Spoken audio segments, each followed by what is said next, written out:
Баршаңызға ассаляму алейкум достар, қалдарыңыз қалай? Қыстың қамын жаз ойла деп анашым екеуміз күзде үлгергенше варенье қайнаттық. Бұл жерде бүлдірген және де құлпынайдың вареньесі. Бізге 5 кило бүлдіргенге 5 кило қант салып, жақсылап араластыратын боламыз. Өзін сөлі шығады, көріп тұрғандарыңыздай. Келесі кезекте банкаларымызды тазалап жуып алатын боламыз осылай. Сосын жаңағы сөл шыққан бүлдіргенімізді алып қайнататын боламыз.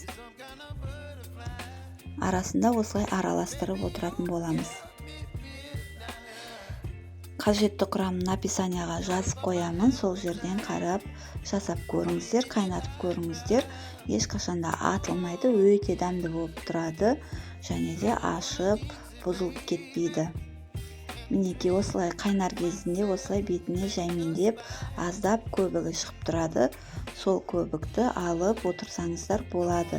Өйткені біз бүлдіргенімізді жумаймыз. Сондықтан осылай бетіне микробтардың бәрі шығады. Соны тазалап алып отырамыз.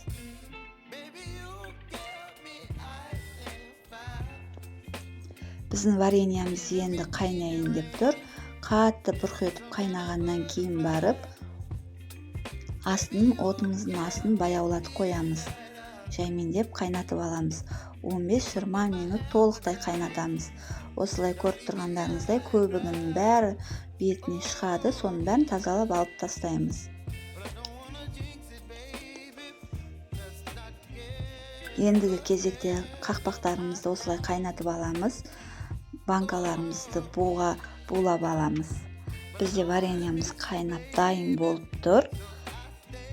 Мінекей көбігі еш нәрсесі жоқ. Енді осыны банкамызға құйып аламыз. Банкамызға құйып, жақсылап бетін жауып қойып қоямыз.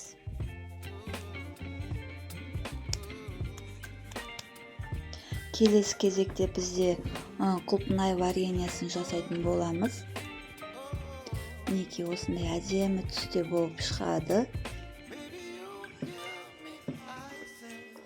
Ол үшін бізге қажетті затқа құлпынай қажет болады.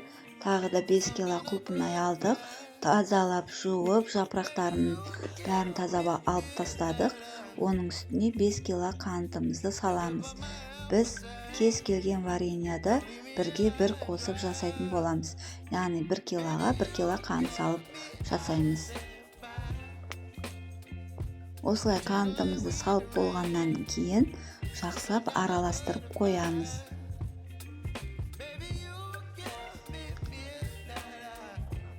Таңертең жасадық, кешке қарай қайнатып алатын боламыз. Осылай өзінің сөлі шығып, құлпынайымыз да еріп, сөлі шығатын болады.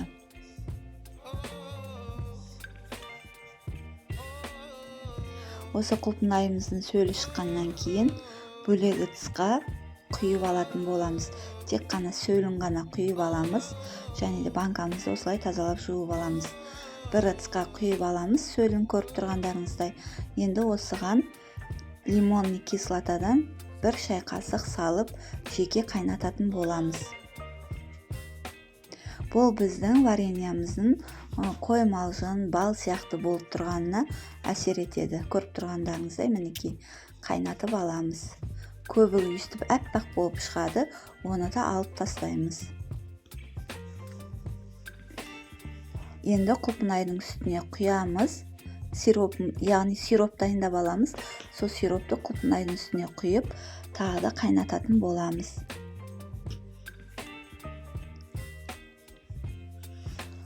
Қайнағаннан кейін осылай көбігі шығады, бұны да алып тастап отырамыз. Бастан аяқ құлпынайымызды 30 минут қайнатып алдық. Енді банкамызға құятын боламыз. Қақпақтарымызды қайнатып, банкамызды пар етіп алып, құйып, осылай қақпағын қатты жауып қойып қоямыз. Міндетті түрде жасап көріңіздер, ас болсын.